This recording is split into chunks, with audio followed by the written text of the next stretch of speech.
Voilà, je commence mon premier enseignement, ce temps d'introduction. Donc nous aurons quelques vidéos qui vont se suivre pour suivre le planning de notre session. Donc vous savez qu'il va y avoir d'abord l'introduction sur un cœur d'enfant, une pensée adulte, c'est ce que je vais faire maintenant. Et puis dans la suite, vous pourrez voir le parcours qui va suivre le cheminement de l'histoire, si on veut, avec l'Ancien Testament, puis le Nouveau Testament, et ensuite l'angélologie telle qu'elle se développe dans la théologie de l'Église, au fur et à mesure de ses découvertes, notamment à l'époque des pères de l'Église et des théologiens médiévaux, et puis ensuite l'époque contemporaine avec le désenchantement, les nouveaux enchanteurs et tous les défis que notre monde contemporain cartésien pose à la question des anges et des démons. Et puis enfin, on terminera avec un enseignement plus spirituel sur quelques conseils pour vivre avec les anges, chasser les démons, etc. Alors d'abord, donc, je vais commencer par essayer de réfléchir avec vous sur la question de la prédisposition nécessaire pour pouvoir réfléchir utilement et prudemment, entre guillemets, à la question des anges et des démons. Donc avoir à la fois un cœur d'enfant et une intelligence adulte. Une pensée adulte, j'ai écrit, on pourrait dire une intelligence. En tout cas, il faut réussir à mettre en place en nous, de manière très décidée, l'articulation entre ces deux dispositions, si on veut. Une disposition qui soit profondément accueillante, profondément disponible, souple, c'est ça que j'appelle un cœur d'enfant, je vais le développer, et toujours pour pondérer cet infantilisme spirituel que nous désirons, puisque c'est comme ça que Jésus nous présente la voie du salut, en mettant les enfants toujours à l'exemple, eh bien il faut tempérer cet infantilisme par quelque chose de bien posé en raison, de prudent, de mesuré, et qui sait tirer profit de l'expérience et de l'aptitude que donne l'intelligence adulte et qui est un don. Donc c'est là-dessus que je vais essayer de réfléchir avec vous au fur et à mesure de ces quelques minutes d'enseignement. Donc d'abord, je commence par avoir un cœur d'enfant. Je vous ai cité ce psaume, le psaume 130, qui nous dit « Seigneur, je n'ai pas le cœur fier ni le regard ambitieux ». Vous connaissez la suite peut-être. « Je ne poursuis ni grand dessein, ni merveille qui me dépasse. Non, mais je tiens mon âme égale et silencieuse. Mon âme est en moi comme un petit enfant contre sa mère. » Ce psaume 130, qui est un des psaumes les plus courts de la Bible, est un psaume qui est très beau parce qu'il dit la douceur de la relation qu'il y a entre nous et Dieu, une relation d'humilité, une relation de confiance, et à l'intérieur de nous-mêmes, cette aptitude enfantine à être blotti. Notre âme est comme un petit enfant contre sa mère. Il y a en nous toujours ce mystère de l'enfance qui gît, qui demeure, qui est nécessaire, qui est vivifiante et qu'il faut venir rechercher. Nous sommes tous des vieux. Nous avons passé par l'histoire, nous sommes passés par des moments difficiles, des moments douloureux, des moments qui nous ont peut-être marqués et blessés. Si vous êtes là pour cette session sur les anges, c'est probablement que vous avez eu maille à partir avec la face sombre des anges, donc les démons. C'est probablement aussi que vous avez su reconnaître la présence douce et confortable ou réconfortante des anges. Donc il y a en nous, là, nous qui sommes en train de réfléchir sur les anges, quelque chose de la vieillerie. Donc la vieillerie qui touche au mal, qui touche aux démons, et quelque chose aussi de la jeunesse, de l'enfance, qui touche aux anges. Donc il faut avoir cette attitude fondamentale, Seigneur, je n'ai pas le cœur fier, ni le regard ambitieux. Donc au tout début de cette session, nous avons le désir de ne pas chercher à tout comprendre, ne pas chercher à tout connaître, ne pas chercher à maîtriser. L'enfant est celui qui est projeté face à un monde qui lui échappe. L'enfant est celui qui ne peut pas s'en saisir pleinement, mais qui reçoit. Donc nous sommes là dans une attitude de profonde disponibilité, et notre âme, fondamentalement, au cœur de notre vie, notre âme est le lieu de résonance de notre impuissance. nous sommes fondamentalement, notre âme est fondamentalement impuissante dans la mesure où elle est là en attente de Dieu qui vient nous réconforter, qui vient nous prendre, mais ce n'est pas nous qui décidons du chemin de notre existence, et tous les humains passent leur vie à se poser la question du pourquoi ils sont là, qu'est-ce qui va leur advenir, etc. Donc une forme de solitude, de finitude, d'incertitude qui est dans notre âme, puisqu'il y a comme un manque en nous. Pour moi, c'est très important de reconnaître la marque de Dieu dans notre manque. Quelque chose est là qui a besoin d'être comblé. Nous avons fondamentalement cette nostalgie de Dieu, et c'est dans l'enfance qu'on peut le percevoir. Alors l'enfant, il est d'abord celui qui est dans l'humilité et l'écoute. L'enfant, on le sait, il est celui qui ne parle pas, je vais y revenir dans un instant, mais il est d'abord sous le regard de Dieu. Il est à sa place sous le regard de Dieu. Notre vie est enfantine, notre vie spirituelle est belle et fructueuse dans la mesure où nous savons nous mettre sous le regard de Dieu. Il y a une phrase de Georges Bernanos qui me vient, je le citerai pour autre chose tout à l'heure, mais Bernanos disait se comprendre soi-même, fantasme d'imbécile. Oui, se connaître soi-même. Vous connaissez cette phrase, connais-toi toi-même, Gnotis et Auton, c'est la grande phrase du temple de Delphes, qui est chez Platon la définition même de la sagesse. Platon définit la sagesse en disant est sage celui qui se pose la question de qui il est, donc le souhait connais-toi toi-même qui est écrit au fronton du temple de Delphes est un souhait de bénédiction pour la sagesse, c'est ça que dit Platon. Donc connais-toi toi-même, c'est la marque du philosophe, et Bernanos répond connais-toi toi-même, fantasme d'imbécile, on ne se connaît bien que sous le regard de Dieu.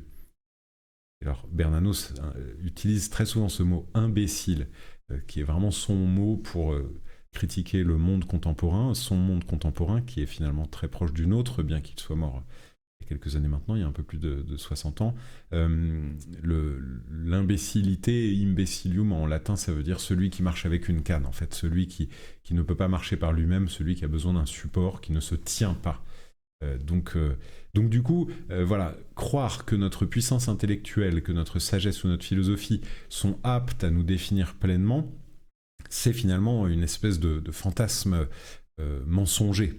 Et donc l'enfant, précisément, il est là, il est sous le regard. Il se livre au regard, malgré lui, et parfois avec angoisse. On voit bien les enfants qui se cachent les yeux parce qu'ils ont honte, et ils ont envie de n'être pas vus, et ils croient qu'eux-mêmes ne voyant pas, les autres ne les voient pas. Donc il y a tout ce rapport au regard, il y a, dans la prime enfance, déjà très tôt, se développe l'aptitude à l'humiliation, et c'est quelque chose de capital pour les enfants que d'avoir des regards aimants sur eux, et d'avoir des regards d'admiration sur eux. C'est pour ça que tous les compliments qu'on fait aux bébés en leur disant combien ils sont beaux, combien ils sont mignons, etc., sont des paroles de vie qui les réconfortent et qui profondément construisent leur psychisme. Eh bien, nous aussi, dans notre vie de vieux, lorsque nous savons laisser un regard positif se poser sur nous, eh bien, nous construisons notre aptitude au ciel. Fondamentalement, dans notre vie spirituelle, il faut savoir se laisser regarder par Dieu. Dieu nous regarde d'un regard d'une tendresse telle que nous sommes parfaitement reconstruits. Nous avons tendance, dans notre vie psychologique, notre vie psychiatrique même, à avoir des blessures de la confiance en soi et des blessures de la culpabilité, surtout dans le monde qui est le nôtre, qui est un monde extrêmement marqué par la culpabilité, par l'impression du devoir de ne pas faillir, etc. Et donc nous avons souvent l'impression que la puissance supérieure qui regarde est une puissance qui va voir nos fragilités. Et on a l'impression que Dieu nous contemple dans notre péché. L'œil était dans la tombe et regardait Caïn, quoi, cette espèce d'impression d'une hantise d'un regard de Dieu qui serait là pour nous juger. Mais précisément c'est l'inverse. Le regard qui nous surplombe est un regard parfaitement positif. Le regard de Dieu sur nous est exactement le même regard que nous portons sur les bébés. C'est-à-dire que nous voyons chez eux la beauté de la vie en puissance. De la même manière, Dieu voit toujours en nous le bien. Et s'il juge, c'est qu'il veut supprimer de nous ce qui entrave la beauté de ce que nous sommes.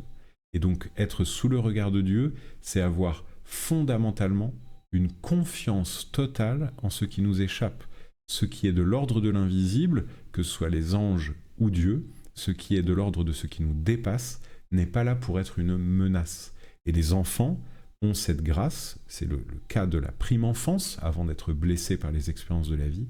Les enfants ont cette aptitude à être disponibles au regard et ne pas se méfier du regard des autres, ce qui peut être d'ailleurs une menace pour eux s'ils ne sont pas assez vigilants quand le regard peut être moins bon que ce qu'ils espèrent. Par ailleurs, l'enfant a les pieds sur terre.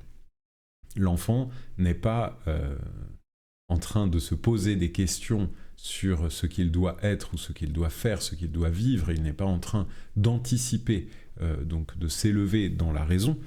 Il est les pieds sur terre. L'enfant est apte à avoir un contact avec le réel. L'enfant est là aux prises avec ce qui est autour de lui et il explore le monde au point de mettre à la bouche tout ce qui tombe sous sa main, au point de vouloir s'approcher de ce qui peut être menaçant, au point de prendre des risques. L'enfant a les pieds sur terre dans la mesure où il est en train de découvrir la terre qu'il expérimente comme étant le donné. L'enfant est là comme en conquête d'un monde qui lui appartient en puissance. Et ça fait partie aussi des éléments de notre vie spirituelle, c'est que nous avons à la fois besoin d'être sous le regard de Dieu, donc une puissance qui nous dépasse, qui est invisible par définition, et en même temps aussi une aptitude à faire feu de tout bois. Nous avons sous la main et sous les yeux, à portée du cœur, une infinité de suggestions qui nous sont apportées par le réel. Nous avons un monde sous nos mains qui nous est donné comme un monde d'expérience et un lieu de déploiement de notre vie. Notre corps est le lieu privilégié de l'expérience spirituelle. Il ne nous est pas donné comme une enveloppe qui nous entraverait dans le chemin vers Dieu, mais bien comme un outil, un véhicule qui est une bonne nouvelle, toujours à reconquérir, à guérir, à chérir, à admirer, à aimer, mais qui nous met les pieds sur terre. Et donc vous savez bien qu'il y a ce jeu de mots que je fais en parlant des pieds sur terre avec humilité, puisque humus en latin, c'est ce qui définit la terre, le sol, et donc le mot humilité, humilitas, ça veut dire le fait d'être les pieds sur terre, le fait d'être atterré littéralement, mais pas dans le sens de l'écrasement, mais dans le sens d'être posé, d'être là sur terre. D'ailleurs, c'est le mot également qui donne le mot homme en français. Homme, il vient de humus, la terre, l'homme c'est le terreux, et c'est exactement le même jeu de mots qu'on voit dans l'hébreu, puisqu'en hébreu, le prénom du premier homme, Adam, est un mot hébreu qui veut dire la terre. Adama, c'est la terre. Adama, c'est un mot qui est lui-même dérivé d'un mot qui veut dire le rouge. La terre, elle est rouge par les sédiments, etc. Elle a ce caractère sanguin, elle porte la vie puisqu'elle est rouge comme le sang. Et donc Adam, c'est le terreux. La Bible de André Chouraki traduit par le glébeux pour dire l'homme, et donc il y a un lien profond entre notre humanité et la terre. Et si j'insiste là-dessus dès le début, c'est pour dire que parler des anges et des démons ne doit pas nous éloigner d'une réalité charnelle et d'une réalité toujours sous nos mains et qui est un devoir d'honneur, si on veut. Nous devons honorer notre dimension incarnée, puisque c'est là que Dieu nous veut. Alors cette humilité, elle va aussi de pair avec cette aptitude enfantine qui est celle de se laisser faire. L'enfant est livré, il est livré à la vie. Alors les philosophes contemporains, les philosophes du XXe siècle surtout, dans leur pessimisme, par exemple je pense à Heidegger, on pourrait parler de Sioran aussi, et même de Jean-Paul Sartre, enfin, tout l'existentialisme et les dérivés vont considérer que le mystère de la vie qui naît, l'enfant, c'est un être au monde jeté pour la mort. C'est ce que va dire Heidegger. Nous sommes projetés dans une vie que nous n'avons pas choisie, nous débarquons sans l'avoir voulu, et donc le mystère qui nous est donné, c'est un mystère de destruction qui se vit sous nos yeux, mais en même temps, c'est aussi la prise que nous avons sur ce réel, puisque nous n'avons pas choisi de vivre, nous pouvons choisir maintenant de vivre. Nous n'avons pas choisi de commencer à vivre, mais nous pouvons choisir la manière dont nous vivons.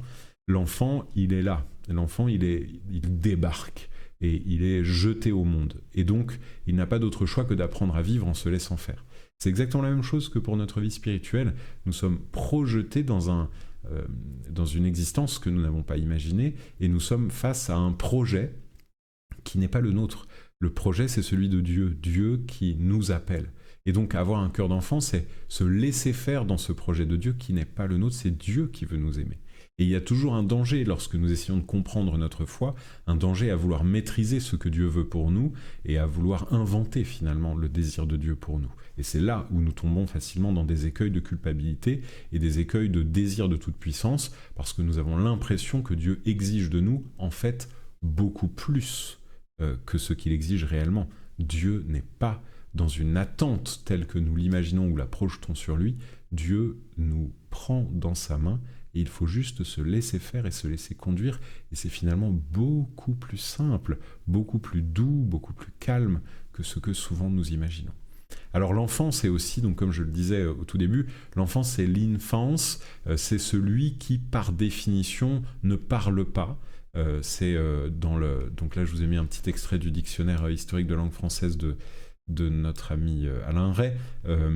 Donc on voit ce texte, l'enfant est la francisation de l'emprunt très ancien infans, au latin classique infans, infantis, à l'accusatif infantem. Le mot signifie proprement qui ne parle pas. Il est formé du préfixe privatif in et du participe présent de fari, parler, qui se rattache à une importante racine indo-européenne, peu importe. Donc l'enfant est celui qui est considéré comme celui qui ne prend pas part au débat. L'enfant est celui qui ne parle pas, celui qui est fondamentalement un être de silence dans la vie publique, dans la vie de la société, dans la vie de la cité. Il est celui qui est là pour être disponible à la décision, au choix et au projet des adultes qui vont, eux, pouvoir bâtir pour lui une société qui pourra le protéger. Donc, avoir un cœur d'enfant, c'est d'abord apprendre à se taire. Et ça, c'est fondamental dans notre vie spirituelle. Nous sommes souvent extrêmement volubiles, et Jésus le dit bien à ses disciples quand il leur dit « Arrêtez de rabâcher comme des païens ». Nous sommes fondamentalement dans notre vie spirituelle des rabâcheurs.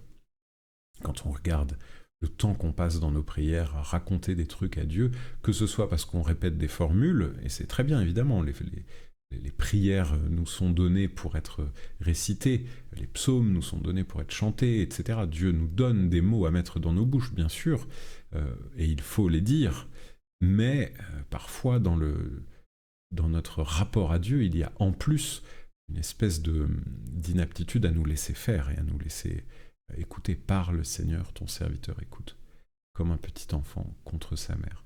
J'attends le Seigneur, j'attends sa parole. Nous devons apprendre fondamentalement, plutôt qu'à projeter nos pensées, nous devons attendre que Dieu nous envoie les siennes.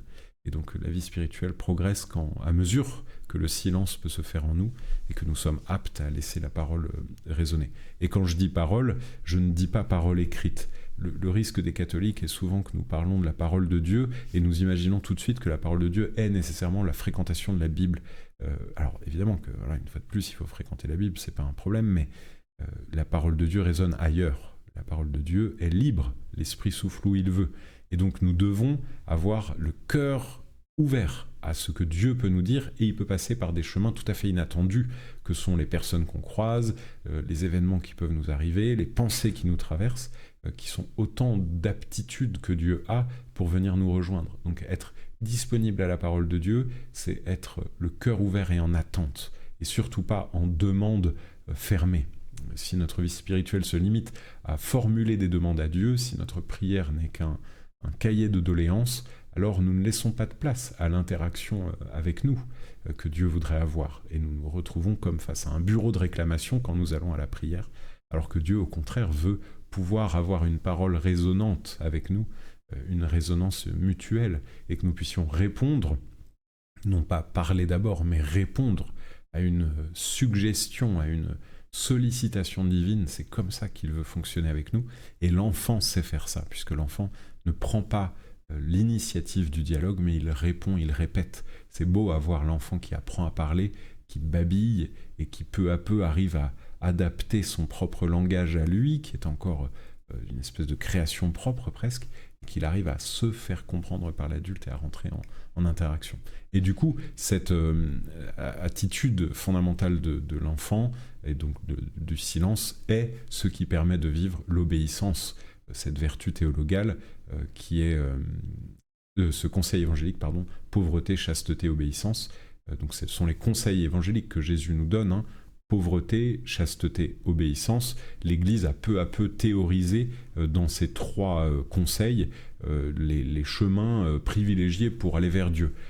Les religieux en font vœu, donc ils vouent leur vie à la pauvreté, la chasteté et l'obéissance, mais pour tous les chrétiens, ces trois conseils sont donnés et sont même des obligations, si on veut. Nous sommes tous, religieux ou non, invités de manière très forte à conformer notre vie à la pauvreté, qui est une aptitude à être indifférent au bien du monde, une liberté par rapport à la possession et une capacité à vivre dans la tranquillité sans souci du lendemain. La chasteté, qui est notre aptitude fondamentale à laisser l'autre à sa place, castus en latin, qui veut dire la séparation. Je suis chaste quand je te laisse être toi et que j'apprends à être moi. Je suis chaste quand je suis dans mon château, dans ma citadelle, vous voyez des mots qui sont bâtis sur la même racine, castus, je suis dans ma forteresse d'aptitude à être moi-même et je respecte le fait que tu sois toi-même, respectare, regarder à distance, je te vois à distance comme une merveille autre, plutôt que prendre ta vie ou avoir une emprise sur toi, puisque le mot chaste, vous savez, son antonyme, c'est avec la même racine, c'est inceste. Donc je ne suis pas chaste, je suis incestueux. C'est toujours surprenant et intéressant de se rendre compte de jusqu'où ça va. Celui qui n'est pas chaste, celui qui ne laisse pas l'autre être autre, a une emprise sur lui telle que c'est une violence insupportable. Donc la chasteté, et puis l'obéissance, ob audire, en latin, écouter d'en dessous. L'obéissance, ça n'est pas la servilité, ça n'est pas une capacité à répondre à des ordres ou à faire ce qu'on nous dit de faire. L'obéissance, c'est le fait d'écouter ce qui est dit et d'être en aptitude d'être disponible à une parole autre que la nôtre. Donc l'obéissance est fondamentalement une vertu d'enfant et une vertu de silence. Et ça n'est pas qu'une vertu de progrès par l'éducation, c'est quelque chose qui est en nous et pour toujours comme une place qu'on laisse. Celui qui est obéissant, c'est celui qui laisse de la place à l'autre, en particulier celui dont il se sent, entre guillemets, l'inférieur, donc quand on est capable d'être suffisamment fier pour pouvoir se mettre à genoux. L'obéissance, c'est ça que vit l'enfant. Alors ensuite, dans le mystère de l'enfance, je veux parler de l'hospitalité du cœur. Donc là, j'étais un peu dans des vertus, dans une pensée spirituelle de notre confrontation à Dieu, en tant que disponibilité et place qu'on laisse à Dieu. Quelques rapides éléments sur l'aptitude qu'a l'enfant à se laisser traverser par le monde et à se laisser construire par une pensée naïve. L'hospitalité du cœur, c'est l'enfant qui sait accueillir dans une intelligence en émergence, et parfois une intelligence très, très étonnante, hein, qui peut être extrêmement perspicace, mais aussi extrêmement imaginative, qui se laisse pénétrer par les idées des mythes et du beau. Si nous voulons pouvoir comprendre les anges, et si nous voulons pouvoir vivre en paix et en interaction avec eux, alors il faut accueillir les mythes et le beau. Alors, vous allez dire, non mais les mythes, qu'est-ce que ça veut dire ? Est-ce que ça veut dire que les anges n'existent pas ? Tout de suite, vous voyez, notre intelligence d'adulte considère la catégorie du mythe comme un soupçon sur la vérité. Comme si il y avait le vrai, et puis ensuite les mythes, les légendes et les contes qui ne sont pas à prendre au sérieux. Précisément, c'est l'inverse. Précisément, le mythe, donc le mot mythe, hein, d'ailleurs, ça vient du grec muein, qui veut dire ce qui est tu. C'est ce qui donne en français le mutisme. Le mythe, c'est ce qu'on ne peut pas dire. C'est ce qu'on ne peut pas théoriser, ce qu'on ne peut pas enfermer dans un concept. Et c'est absolument capital dans l'intelligence de l'enfant, puisqu'il va répondre à de très grandes questions, à de très graves questions, auxquelles il ne peut pas répondre de manière intellectuelle. Il va y répondre par l'imaginaire. Et l'adulte va permettre, s'il est un bon éducateur, il va encourager cette puissance d'imagination et cette puissance mythique en apportant des éléments légendaires à la pensée de l'enfant, tout en lui laissant entendre que ce sont des manières de dire. L'enfant est tout à fait capable de comprendre que quand on dit un mythe, on dit une chose que lui peut comprendre, et quand il sera une grande personne, hélas, il pourra comprendre le concept, vous voyez. Alors pour comprendre ce qu'est, c'est peut-être un peu confus, pardon, hein, ma manière d'en parler, mais pour essayer de rentrer là-dedans, il faut lire Le Petit Prince, et voir combien Syntex insiste sur la vérité de ce qu'il dit, tout en ne disant pas la vérité, puisque le Petit Prince n'a jamais existé, mais en parlant de ce que dit le Petit Prince, il parle du monde, et c'est très évident pour l'enfant, qui comprend pas forcément de manière explicite et immédiate qu'il y a une distance entre ce qui est raconté et le réel, mais il sait que quelque part il ne faut pas chercher à voir le Petit Prince, puisque c'est un livre. L'enfant sait ce qu'est un mythe. Et puis une autre manière de voir ça sous un angle fort, c'est de regarder tout l'univers de Tolkien.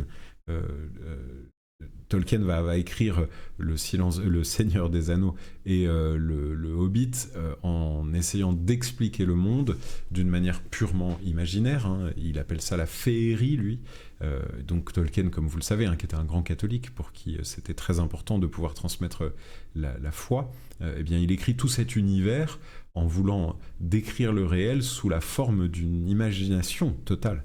Et pour autant, il ne dit jamais que ce monde n'existe pas. Il ne dit pas les hobbits, ça n'existe pas, les elfes, ça n'existe pas. Il ne dit pas ça. Il dit ça existe d'une autre manière. Ça existe pour dire quelque chose. Le mythe, c'est ce qui va dire quelque chose en ne disant pas la chose elle-même, en ne disant pas la chose sous la forme d'un concept. Et l'enfant a fondamentalement besoin de ça. C'est pour ça que c'est bon, c'est nécessaire, c'est capital de raconter des histoires aux enfants, et c'est capital de raconter des histoires et non pas seulement de les mettre face aux histoires, ce qui est un des grands drames de notre époque, puisqu'on va violenter leur intelligence en les empêchant de déployer leur propre imaginaire, en leur montrant des images sans cesse, hein, ce qui vient atrophier leur aptitude imaginative et leur aptitude du coup à la compréhension. Un enfant à qui on impose des images au plus jeune âge, ça n'est pas le problème que les images puissent être violentes ou vulgaires ou quoi. Quand bien même ce seraient des images très mignonnes et très belles, s'il est saturé par des images qui viennent de l'extérieur, il ne peut pas déployer son aptitude à les inventer par lui-même. Et on le voit bien nous-mêmes quand on a lu un roman, quand on a eu la chance de lire un roman avant de voir un film, on vit un drame de deuil qui est très intéressant, c'est que nous avons déployé tout un imaginaire, parfois même malgré nous, sans trop nous en rendre compte, en lisant le roman. Nous avons imaginé les scènes, nous avons en tête les voix des personnages, les visages des personnages, etc. Et puis quand on voit le film, non seulement on peut être déçu parce que le film n'est pas conforme à notre imaginaire, mais surtout, et c'est là le drame, plus jamais nous ne pourrons avoir accès pleinement à ce que nous avions imaginé, puisque l'image a une influence sur notre cerveau qui est plus grande que notre pensée, et donc nous n'avons pas accès, nous n'avons plus accès à ce qui était précédemment. Je le vois moi pour Le Seigneur des Anneaux, justement, que j'avais lu avec délice, et depuis que j'ai vu le film, j'ai perdu mon propre film et je ne le retrouverai jamais. Donc il y a quelque chose de cette aptitude à penser qui doit se développer dans la narration. Et si j'en parle, c'est pas juste pour donner des conseils éducatifs, c'est pour dire que nous devons, nous comme adultes, creuser cette aptitude à l'imaginaire en nous laissant des espaces de pensée et des espaces d'imagination, notamment, ça fait partie des rites qui sont bons pour chercher le sommeil, de se raconter des histoires. C'est quelque chose qui est très nécessaire et qui nous permet finalement, ultimement, d'avoir une aptitude à nous laisser toucher par la foi. Notre foi ne peut pas exister si notre raisonnement est strictement cartésien et rationnel, même si ce raisonnement-là est nécessaire, j'y reviendrai tout à l'heure. Et puis le beau, l'enfant aime le beau, il aime ce qui va le toucher, le beau en tant que ce qui touche, ce qui provoque des émotions. L'enfant se laisse traverser par son admiration ou son effroi, et donc il ne préconçoit pas ce qu'il va vouloir aimer. Il se laisse toucher par ce qu'il aime ou qu'il n'aime pas, mais il ne le préconçoit pas, il se laisse toucher par ce qui vient le provoquer. Et nous, adultes, nous avons tendance à avoir une opinion précédente, puisque tel critère esthétique ou tel critère idéologique va précéder notre reconnaissance du beau et du bon, et puis aussi notre volonté d'être conforme à tel ou tel modèle social qui apprécie ou n'apprécie pas telle ou telle chose et qui va rendre difficile notre disponibilité réelle à ce qui vient nous atteindre quelque part. Et de la même manière, l'enfant, d'une manière générale, quand il est équilibré, n'a pas peur de la rencontre, n'a pas peur du changement. L'enfant se laisse en confiance conduire et il se laisse emmener vers ce qui doit lui apporter la vie. Et nous, comme adultes, une fois de plus, nous avons tendance à surmaîtriser le réel et à avoir du mal à nous laisser conduire. Donc vous voyez, ces 3 points sur l'hospitalité du cœur, c'est l'idée d'être apte à s'ouvrir à plus que soi. C'est ce mystère de l'enfance qui nous permet d'avoir un espace, comme dit le livre d'Isaïe, élargit l'espace de ta tente. Le cœur d'un enfant est infiniment hospitalier, il est immense. Et nous, les adultes, nous avons tendance à avoir un cœur sélectif, un cœur abîmé, méfiant, prudent. Et donc dans la vie spirituelle, pour pouvoir laisser de la place à l'invisible, il faut que le visible ne prenne pas tout l'espace, quoi. Donc il faut que notre imaginaire puisse se développer, notre sensibilité un peu non maîtrisée puisse se laisser faire. Et donc, une des manières d'y parvenir, c'est de réussir à chasser l'angoisse. Alors, j'aime bien rappeler, c'est un peu une de mes théories, ça, mais la question des préoccupations. Nous avons tous dans notre tête 3 types de préoccupations qui sont soit de manière permanente, soit de manière occasionnelle, présentes à notre esprit de manière consciente. Il y a les préoccupations immédiates, médiates et ultimes. Alors, ce que j'appelle les préoccupations immédiates, c'est ce que maintenant nous avons immédiatement dans la tête. Donc vous, par exemple, vous pouvez vous dire est-ce qu'il va bientôt finir de bavarder, ou bien j'entends rien à la vidéo, ou quelque chose de cet ordre-là, où la chaise n'est pas confortable, ou quelle est cette personne qui est à côté de moi, je me souviens plus de son prénom, ou bien qu'est-ce qu'on va manger tout à l'heure. Enfin, vous voyez, des questions très immédiates et très matérielles, et que nous avons en permanence en tête. Moi, je suis en train de me dire, est-ce que je peux pas faire une pause pour aller boire un verre d'eau ? Mais non, c'est compliqué pour l'enregistrement. On a toujours une infinité de pensées qui nous passent par la tête, et qui sont des préoccupations immédiates, qui sont liées au confort. Essentiellement, hein, c'est lié au confort et à la sécurité. Des pensées qui ne peuvent pas être empêchées. Et donc ce ne sont d'ailleurs, au passage, ce ne sont pas des distractions mauvaises dans la prière, parce que souvent les gens se confessent d'être distraits, mais c'est souvent parce que juste leur pensée ne peut pas faire autrement, et c'est tout à fait normal. Nous avons ces petits... traversés par des pensées qui sont nécessaires, et donc il n'y a jamais de problème avec ça. Mais donc voilà, il faut savoir qu'elles sont là, ces pensées immédiates, mais il ne faut pas qu'elles prennent toute la place. Donc elles ont le droit d'être là. Ce qui est bien, c'est quand on peut répondre à ces préoccupations immédiates, y répondre explicitement dans sa tête, et du coup les laisser à leur place, parce qu'il est bon de les chasser, mais de ne pas être agressé, mais de savoir les mettre à leur place, pour ensuite faire droit aux préoccupations médiates. Les préoccupations médiates, ce sont les pensées plus ou moins angoissées, mais en tout cas les pensées de l'ordre du projet, qui concernent notre histoire. Donc les préoccupations médiates, elles concernent notre histoire à partir de demain jusqu'à notre mort. Ça va être nos choix. Qu'est-ce que je vais faire pour l'achat d'une maison ? Qu'est-ce que je vais faire pour aider telle personne ? Et puis ça concerne aussi les autres personnes, donc nos préoccupations pour l'autre. Est-ce que machin va réussir à s'en sortir dans sa maladie ? Est-ce que truc va réussir à trouver un nouveau métier ? Est-ce que tel couple va tenir bon ? Est-ce que tel enfant va être libre, etc. Donc nos préoccupations médiates, elles sont beaucoup plus nobles, et elles sont beaucoup plus tournées vers au-delà de nous, et tournées notamment vers les autres, et donc elles sont aussi à leur place. Mais les préoccupations immédiates et médiates ne peuvent pas prendre tout l'espace de notre cœur, puisqu'il reste les préoccupations ultimes. Et à certains moments de notre vie, il n'y en a aucune préoccupation ultime, parce qu'il n'y a plus de place en nous. Les préoccupations ultimes, ce sont les grandes questions des enfants, précisément. Où est-ce qu'est mamie maintenant qu'elle est morte ? À quoi ça sert de vivre ? Est-ce que quand on fait le bien, les autres font du bien pour nous ? Est-ce que Dieu nous aime vraiment ?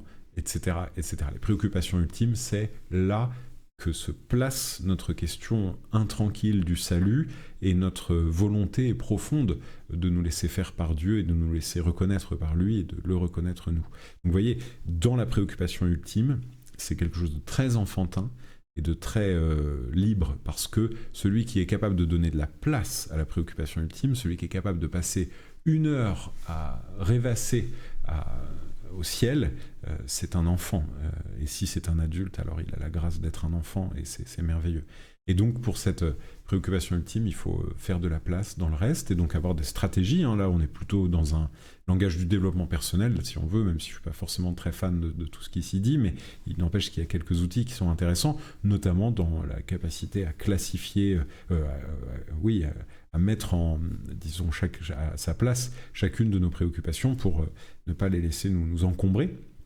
Et donc c'est quelque chose qu'il faut mettre en branle, et en tout cas avoir conscience. Je vous donne ce petit outil immédiat, ultime, pour vous permettre de vous rendre compte quand vous êtes obsédé par des pensées qui ne valent pas la peine de vous obséder à ce point-là. Et donc je termine sur ce point de l'angoisse avec le soupir d'aise d'un enfant qui nous montre ce qu'est la félicité, parce que fondamentalement l'enfant c'est vivre au présent.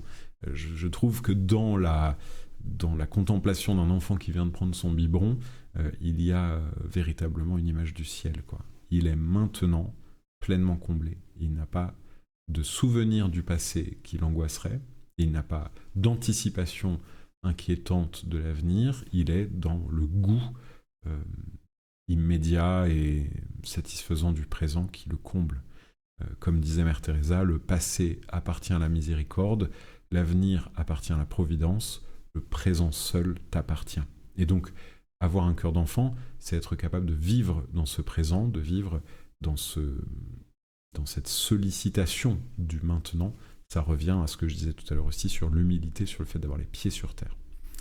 Je fais une petite incise à propos de l'innocence en vous lisant un extrait du journal d'un curé de campagne, parce que dans l'enfance, il y a du coup cette naïveté, cette disponibilité aux choses qui est comme précédente à la faute.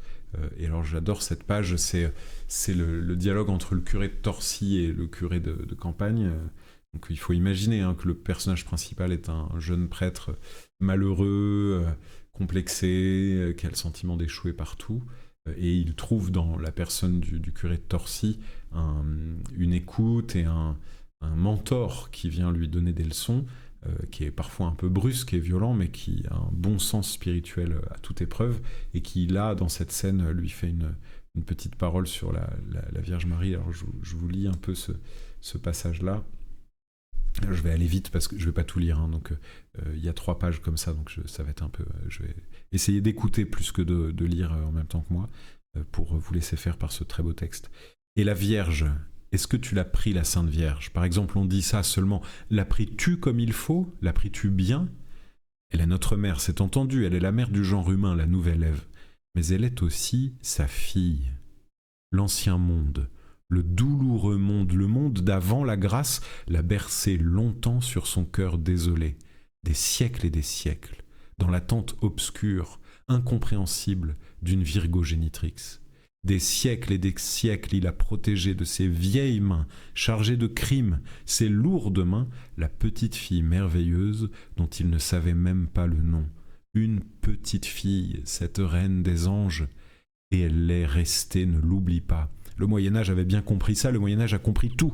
Mais va donc empêcher les imbéciles de refaire à leur manière le drame de l'incarnation, comme ils disent, alors qu'ils croient devoir, pour le prestige, habiller en guignols de modestes juges de paix ou coudre des galons sur la manche des contrôleurs de chemin de fer. Ça leur ferait trop honte d'avouer aux incroyants que le seul, l'unique drame, le drame des drames, car il n'y en a pas d'autre, c'est joué sans décor et sans passementerie.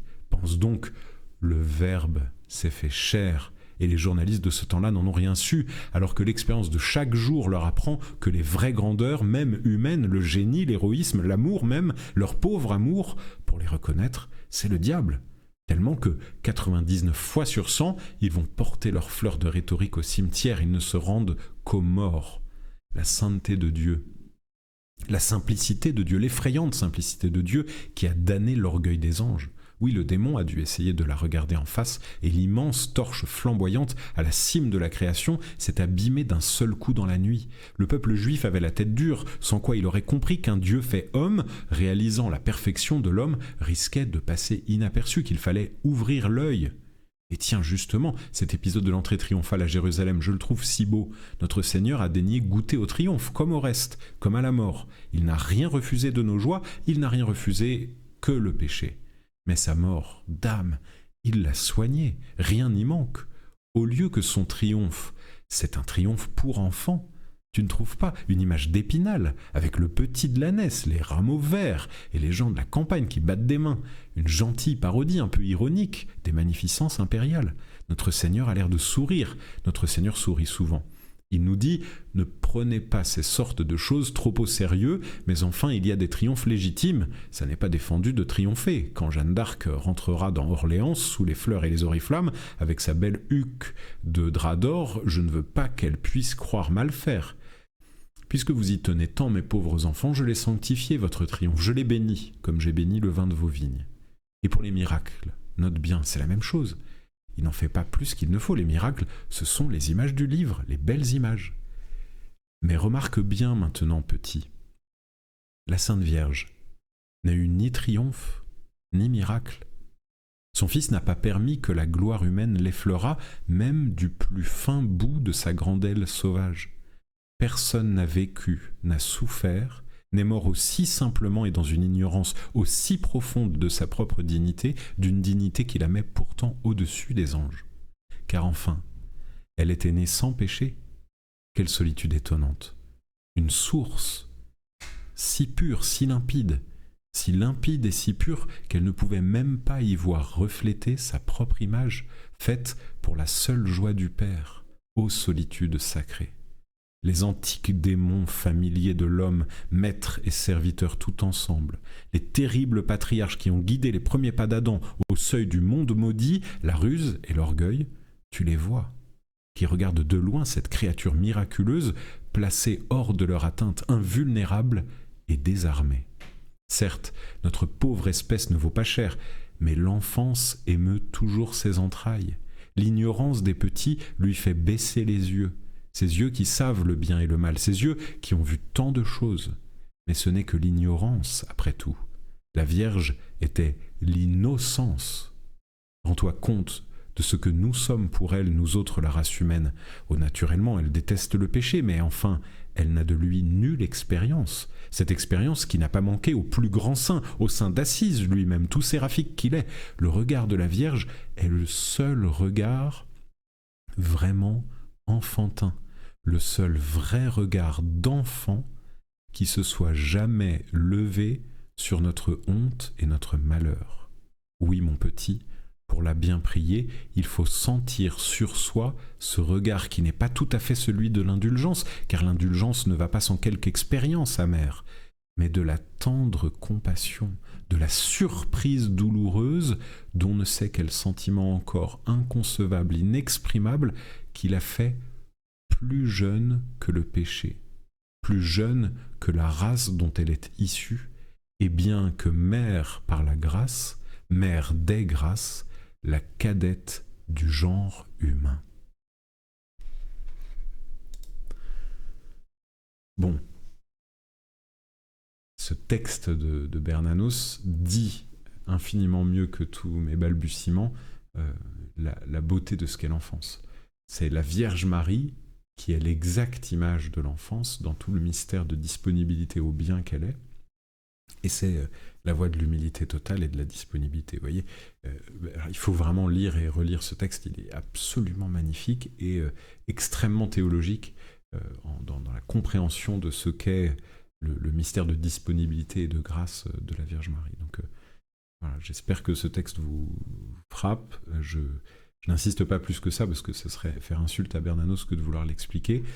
Mais voilà, je vous conseille de creuser ce texte, de le relire à tête reposée, donc dans le journal d'un curé de campagne. C'est bouleversant pour comprendre et ce qu'est la théologie mariale et ce qu'est la théologie angélique, puisque vous avez vu qu'il parle des anges et des démons, et ce qu'est l'enfance spirituelle. Donc c'est merveilleux. Et du coup, je termine, je vais être plus bref parce que ça me semble plus aride et moins intéressant. Vous aurez compris que mon cœur est plutôt du côté de l'enfance. Mais voilà qu'il faut parler de l'intelligence d'adulte. Alors, c'est forcément oui, quelque chose d'un peu plus technique, donc je vais aller vite, mais je voulais commencer par vous donner quelques éléments sur la crise d'adolescence, puisque nous sommes tous passés par là, et que c'est un événement qui va venir colorer notre pensée adulte. La crise d'adolescence, ça n'est pas d'abord briser des plats et faire des fugues et fumer du shit et boire de l'alcool. La crise d'adolescence, c'est faire face à comme je l'ai mis là, choix et décision, la crisis, donc en grec, crisis, ça veut dire la décision, le choix. Donc la crise d'adolescence, c'est le passage de l'enfance qui est disponible au mythe, qui est construite dans une pensée faite par l'imaginaire, ce que j'appelle les idoles, sans mépris, mais pour dire eidos, l'image, quoi, c'est l'âge de l'image. Et donc crépuscule des idoles, c'est pour moi une bonne définition de l'adolescence, et évidemment c'est un clin d'œil à Nietzsche. Et donc c'est l'idée de ce passage où soudainement nous avons tous fait cette découverte, aux alentours d'entre 12 et 18 ans, que le monde n'était pas aussi beau que notre imaginaire l'avait projeté, ou aussi beau que nos parents nous l'avaient mythifié. Et donc il y a une décision qui doit se faire de ce que nous allons considérer comme nos valeurs, comme ce qui va pouvoir subsister en nous, et ce qui sera l'objet de nos choix. Et donc, pour pouvoir permettre ces choix et permettre cette structuration de notre moi, cette structuration de notre pensée qui sera notre pensée adulte, eh bien, nous allons passer par le raisonnement hypothético-déductif, c'est-à-dire que au-delà de l'enfant qui reçoit une pensée qui est autre que la sienne comme un mythe sur lequel il va se fonder, l'adolescent reçoit une pensée à laquelle il va se confronter. Donc il va être capable de répondre, de poser des questions, de se poser des questions, d'établir des raisonnements et de progresser au fur et à mesure de ses découvertes et de ses choix. Donc il y a quelque chose de l'ordre de la décision, de l'ordre de la détermination de soi qui émerge dans l'âge de l'adolescence, avec souvent un rasoir conceptuel très fort qui peut emmener l'adolescent vers le cynisme. Quand je dis rasoir conceptuel, c'est l'idée de considérer de manière très abrupte et souvent très violente que tout ce qui était de l'ordre de l'enfance n'a plus cours. Donc certains adolescents vont devenir soudainement très cyniques, très méprisants avec les enfants et vont être très soupçonneux à l'égard de ce que leurs parents leur disent, puisqu'ils ont le sentiment d'avoir été trompés, dupés, manipulés. Et donc il y a ce rasoir qui peut être parfois intransigeant et très violent. Tout ça allié à un idéalisme sur soi surtout, qui fait partie des éléments de la constitution psychologique de l'adolescent dans sa phase narcissique, qui va faire qu'il va se considérer comme supérieur aux autres, et en particulier à ses parents.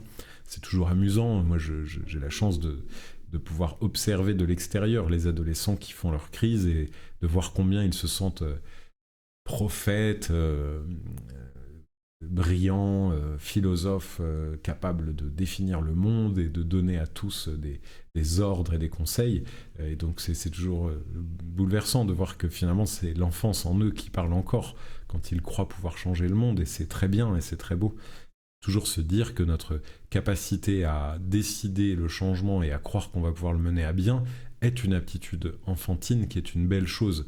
Une fois j'avais dit à mon père spirituel que je commençais à comprendre comment je fonctionnais et que je voyais qu'il fallait que finalement je puisse me résoudre à ne pas pouvoir corriger toutes mes inaptitudes, etc. Et je lui faisais un peu la liste des choses qui seraient chez moi toujours des faiblesses, et que voilà, ça servait à rien de m'arc-bouter sur des combats qui étaient voués à l'échec.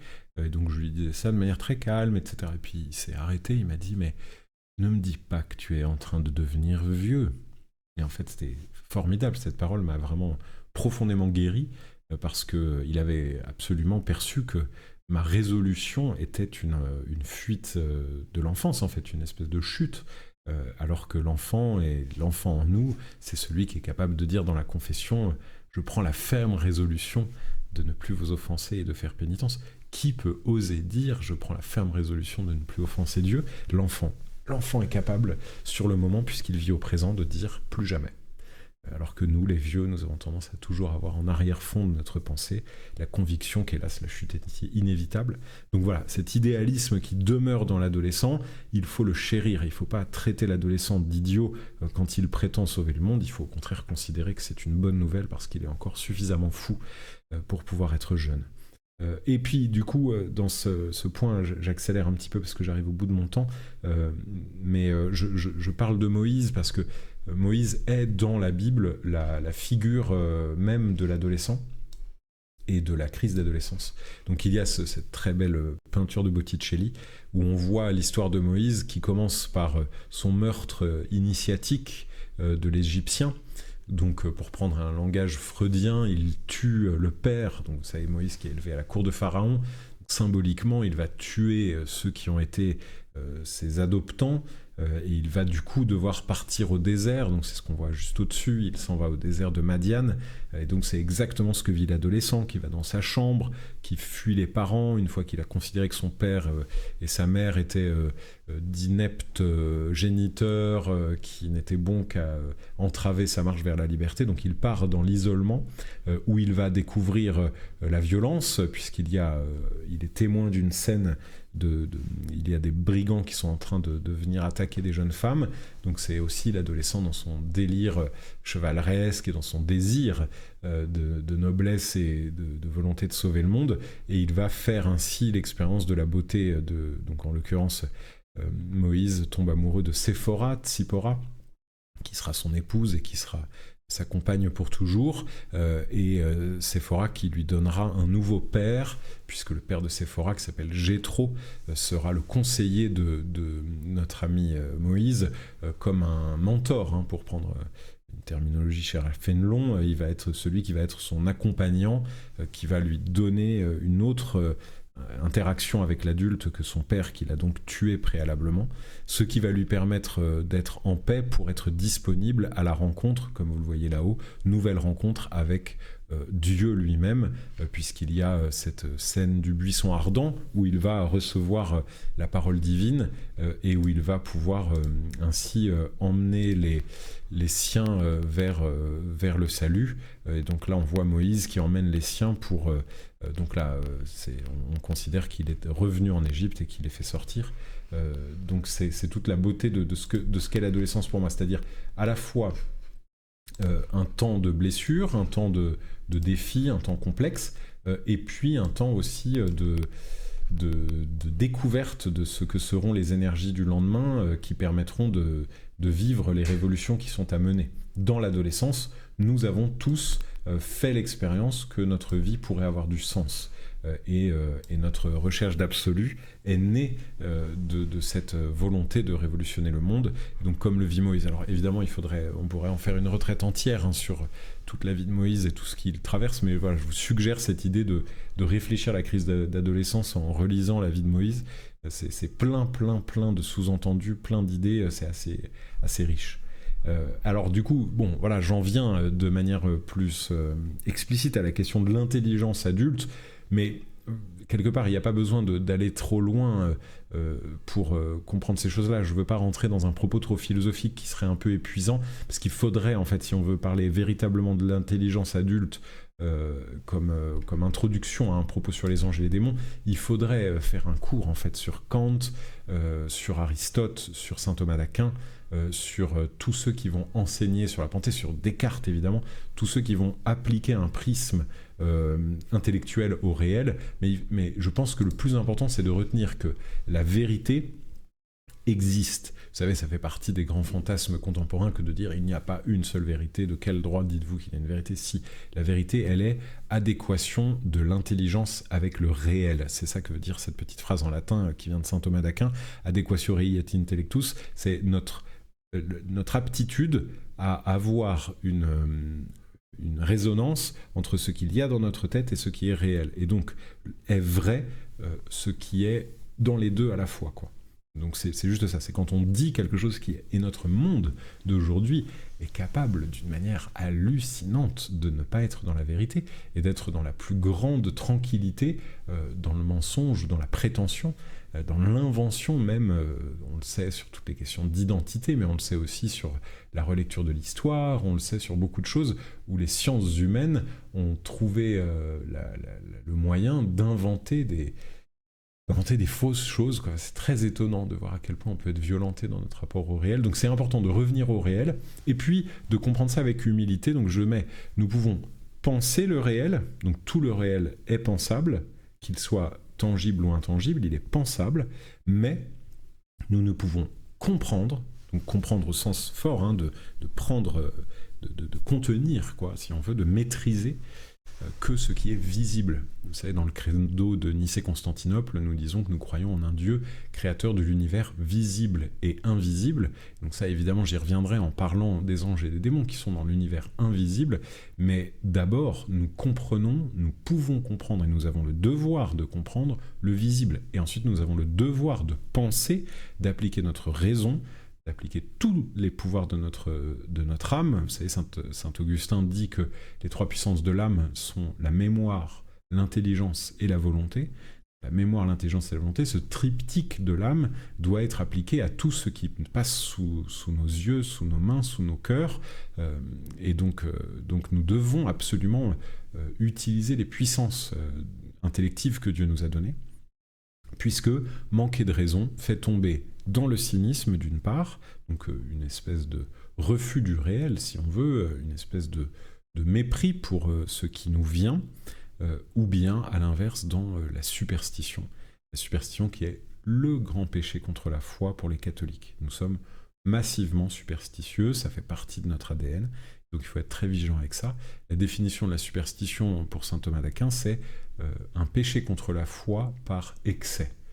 Superstare en latin, ça veut dire regarder au-dessus, considérer de manière trop haute une chose qui devrait être mise à sa juste place. Donc, par exemple, accorder trop d'importance aux anges et aux démons, c'est de la superstition. Nous devons mettre chaque chose à sa place. Et ça, évidemment, on y reviendra au long de mes propos sur l'angélologie, donc ne vous en faites pas. Et donc, la raison est faite pour trouver Dieu, et donc je voulais absolument dire qu'il ne faut jamais avoir peur de penser, jamais avoir peur de réfléchir, jamais avoir peur de se poser des questions, d'être extrêmement exigeant dans nos volontés de réponse, parce que la foi catholique est hyper solide.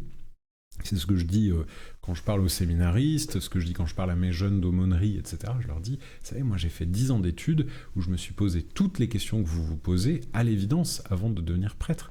Donc il ne faut pas avoir peur de se les poser. Ça tient, c'est bon, c'est solide, il n'y a pas de problème, on peut y aller. Et il faut au contraire ne pas avoir peur de penser, ne pas avoir peur de réfléchir. Ça tient.